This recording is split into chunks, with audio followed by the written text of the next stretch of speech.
Hello guys, welcome back to our video. Sutravakyam. First of all, ఈ మూవీలో hero police officer.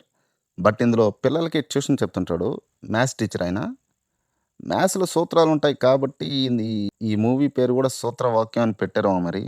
Malayalam movie, అందులో crime thriller అని చూస్తే దెబ్బేసిందిది. 'దసరా' మూవీలో విలన్‌గా చేసిన షైన్ టామ్ చాకో ఇందులో హీరో. స్టోరీ ప్లాట్ ఏంటంటే, పాడుబడ్డ బావిలో క్రైమ్ జరుగుతుంది.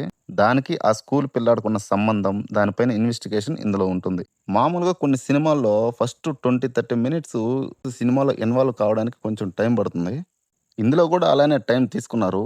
మెయిన్ స్టోరీలోకి ఎప్పుడు ఇన్వాల్వ్ చేస్తారా అని వెయిట్ చేస్తుంటే, ఒక సీన్‌లో కళ్ళు తిరిగి పడిపోతారు. ఆహా! ఇక్కడ నుండి బాగుంటుంది అనుకున్న వెంటనే కామెడీ చేసి చిరాకు పుట్టిస్తారు. ఇక్కడ ప్రాబ్లమ్ ఏంటంటే, నేననుకున్న సినిమా అక్కడ రావట్లా, అక్కడ ఉన్న సినిమా నాకు నచ్చట్లా. ఇలాగే బోరింగు, చిరాకుతో సాగిపోయింది. టెక్నికల్ వైస్ బాగుంది మూవీ. సినిమాటోగ్రఫీ బాగుంది. మ్యూజిక్ కూడా బాగుంది. సాంగ్స్ అయితే వస్తా ఉంటాయి. ఆ స్లో మోషన్ ఎక్స్‌ప్రెషన్స్, సీన్సు తట్టుకోలేకపోయా.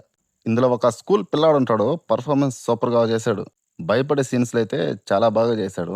ఈ పిల్లాడికి, మన హీరోకి ఎమోషనల్ బాండింగ్ ఉన్నట్టు సాంగ్స్, బీజీఎం వస్తూ ఉంటాయి. అవి చూస్తుంటే చిరాకు పుట్టింది. ఎందుకంటే ట్యూషన్‌కి రావటం, వాడెట్టబోయాడు, వీడెట్టపోయాడు అని అడగటం అంతే ఉంటుంది. సరైన ఎమోషన్ సీన్స్ ఒక్కటి ఉండదు. ఇందులో బ్రదర్ అండ్ సిస్టర్ ట్రాక్ ఒకటుంటది. ఆ బ్రదర్ క్యారెక్టర్ ఒకడుంటాడు. తన చెల్లి తప్పు చేసిందని కొడతాడు. బానే ఉంది. అలా కొడితే ఎవరు ఇంట్లో ఉండరు. బట్ ఈ అమ్మాయి మాత్రం నిద్ర లేచి స్కూలుకి రెడీ అవుతది. దెబ్బలతోనే స్కూలుకెళ్తది. అలాగే ఆ బ్రదర్‌కి ఒక ఫ్లాష్ బ్యాక్ స్టోరీ చూపిస్తారు. అది అస్సలు కనెక్టే అవ్వదు. ఇకపోతే ఆ కేసులో ఇన్వెస్టిగేషన్ కూడా అంత ఇంట్రెస్ట్‌గా ఉండదు. రకరకాల క్యారెక్టర్స్ వస్తా ఉంటారు.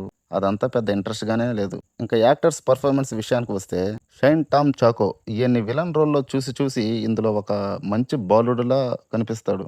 Acting just okay okay. పిల్లాడిగా చేసిన అబ్బాయి సూపర్‌గా చేశాడు. ఇది ఈటీవీ విన్‌లో ఉంది. ఫ్యామిలీతో కలిసి చూడొచ్చు. అంతే అండి. మీరు ఒకవేళ మూవీ చూస్తే మీకెలా అనిపించిందో కామెంట్ చేయండి. అలాగే ఎవరైనా కొత్తగా వస్తే లైక్, షేర్, సబ్స్క్రైబ్ చేయండి. Thanks for watching.